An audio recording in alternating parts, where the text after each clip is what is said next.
পরকীয়ার অনেক সূত্র আছে। সব থেকে সোজা যে সূত্রটা, সেটা হচ্ছে আমাদের প্রথমে প্রত্যেকের যে লগ্ন ছক আছে, লগ্ন ছকে সপ্তম ঘরে কত নম্বর রাশি আছে সেটা আমাদেরকে দেখতে হবে।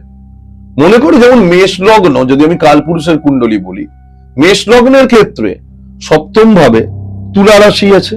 তো তুলা রাশি অধিপতি কে? শুক্র। D1 এর কাজ শেষ হয়ে গেল, এখানে মানে লগ্ন চার্টের কাজ শেষ হয়ে গেল। এইবার আমাকে খুঁজতে যেতে হবে D9 এ, নবাংশতে। নবাংশতে গিয়ে ওই শুক্রের অবস্থান দেখতে হবে যে শুক্র কোথায় নবাংশে কোন ঘরে বসে আছে।